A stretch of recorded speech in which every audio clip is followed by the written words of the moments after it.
Hey friends, Tim here. Before we start the episode, we wanted to just take a moment as we have the past couple of weeks and say how much we appreciate everything that you all are doing to lead your congregations. This is, of course, a really challenging season of ministry, and we're just so grateful for the work of God that you all are doing. And so we want to start with just a moment to pause and say a prayer for you. We don't normally read the lectionary texts for these mini episodes, but I thought it would be fitting to read part of Psalm 16 for us now, not as a study guide, but just as a prayer. So I'll be reading from the JPS version, changing it to make it a collective prayer, just the first couple verses and then 8 through 11. Protect us, O God, for we seek refuge in you. We say to the Lord, you are our Lord, our benefactor. There is none above you. We are ever mindful of the Lord's presence. God is at our right hand. We shall never be shaken.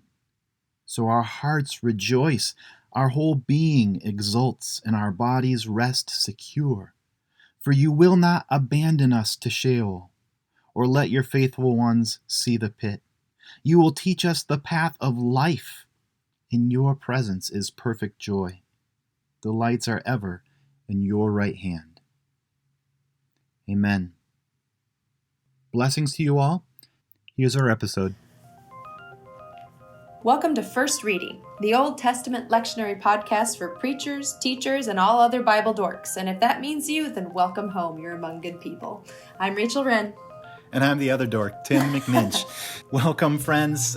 This week we're looking at the Psalm in the Revised Common Lectionary. If you're following the RCL, you might have noticed that during this season, the first readings come not from the Hebrew Bible, but from Acts.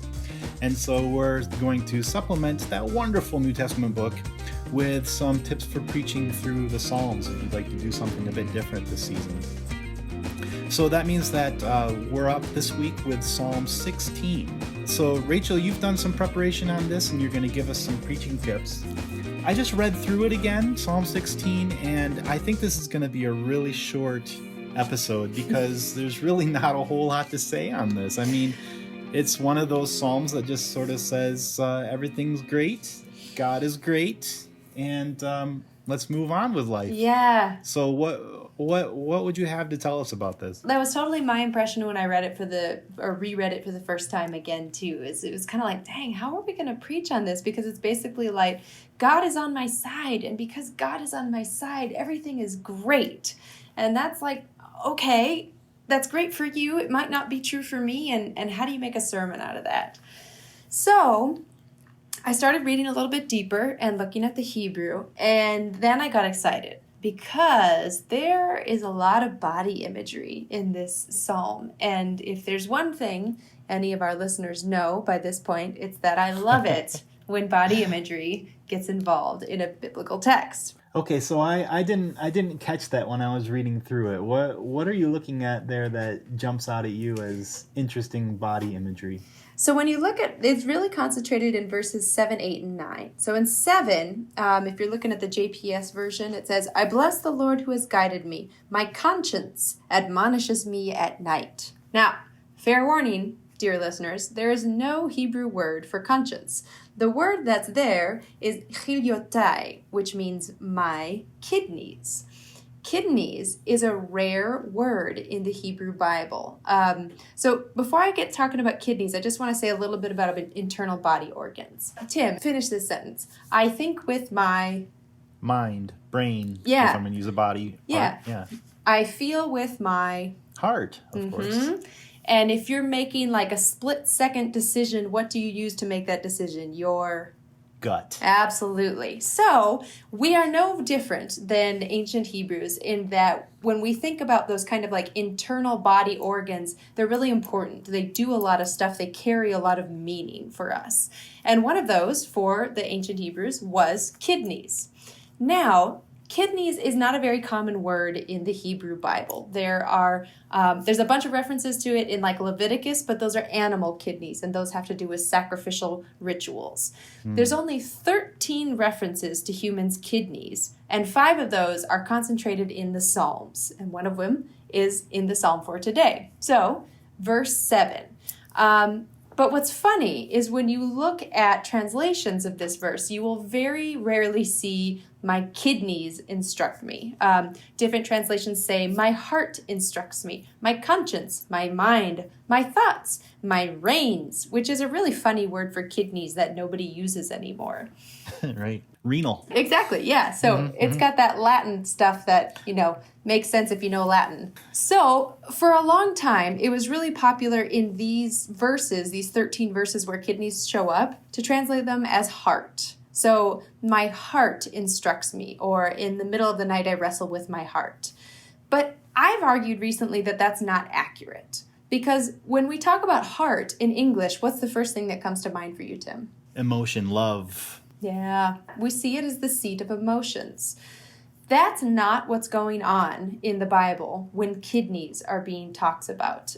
When you look at the Psalms where kidneys shows up, chelayot, where that word shows up, these are not Psalms that are addressing emotion. These are Psalms that are concerned with action, really with moral action. Is the person doing stuff that God would consider good and righteous? Are they walking the correct path? So what do the kidneys do then? Yeah, so I argue that it's better translated as conscience, that this isn't the place of thinking or meditation. This isn't the place of feeling. It's the place to go when you're trying to get to do some moral action, or as we might say in English, to do a gut check. I like that. If you're doing a gut check, that typically means that you're faced with a decision, or there's something going on in your life that is difficult to go through, that you're needing to really make a good decision about. And there's this word in the next verse, which is a really important word in the Psalms. It's mot. It means something like totter, shake, slip, be overthrown. So after the kidneys are teaching at night, in the next verse it says, I am ever mindful of the Lord's presence. He is at my right hand. I shall never be mot. I shall never be tottered, shaken, slipped, moved, be overthrown. It's a word I ran across a ton when I was doing my research into lave, which is the Hebrew word for heart. In the Psalms, having a lave, which is mot, which is shaken, is a bad thing. It means something like you're inconstant, inconsistent, unreliable, can't be trusted. And what you want is a heart which is nachon, which is like established or prepared, or betach, which means trusting.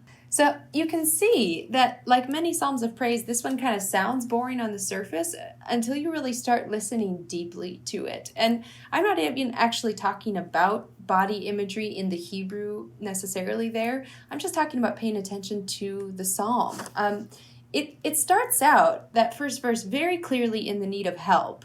But then it switches tone in verse 3 to something that sounds a lot more like pietistic or self-righteous praise. I delight in the holy ones of the land. Those who waste their time on idols are fools, and I am staying away from them. It is only God who instructs me. And the person that I get an image of there is, you know how, Tim, it's like when you want your kids to surround themselves with good friends who are good people, but you also don't want them to turn into self-righteous little brats. Right. That's kind of the image that I get here. But only if we lose sight of what their context actually is. Verse 1 tells us that their context is one where they don't feel safe. Mm-hmm. Verse 4 tells us that they are surrounded by people who are trying to pull them away from God, or perhaps are participating in something even more sinister. The drink offerings of blood could be literal, or it could also be the way we talk about blood diamonds or blood money here today. People who are doing bad things and taking advantage of other people. And then verse 7 tells us that this psalmist is awake at night, praying, waiting for divine inspiration, searching their own kidneys, their own guts and conscience. And verse 8 tells us that this is someone who feels like the ground is moving underneath their feet, and it is only their grasp on the divine hand that is keeping them from moting, that's keeping them from slipping. Yeah, so I'm starting to find more places of connection here. Like the sort of surface reading of this feels like, wow, this person's just way overconfident, and like, how do I connect to this? But now that you're taking us through a closer reading of it, the confidence here is sometimes expressions of confidence can show us where a person's anxieties are. Right. And all the places where they are expressing such trust and confidence are exactly the places where they are most vulnerable and prone to, being shaken. So, and I can identify with that a lot better.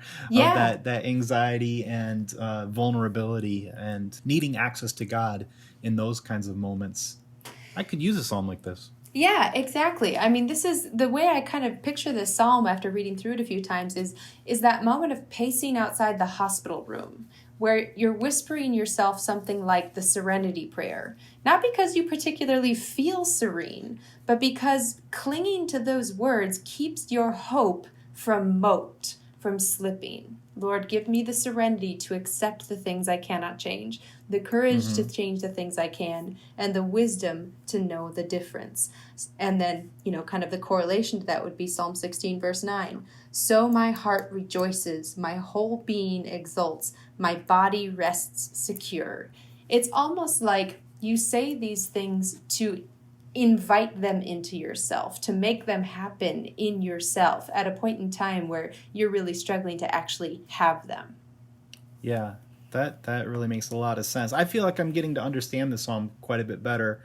If you were going to craft that into a sermon, how would you maybe approach getting to that in a short sermon? Yeah, I think I would do something a little bit different. If I were preaching the psalm, I would print up a bunch of copies of this little psalm and then just hand them out to your congregation at the beginning of the sermon and have them read through it. Have them take notes on the paper somewhere about what their first impression of it is, and then start to unpack it for them. Start to maybe share times in your life or times in the lives of people you know that connect with this psalm at different verses where you feel like you need the thing that the psalmist is proclaiming. And then at the end of the sermon, I would invite them to tape it up somewhere this week.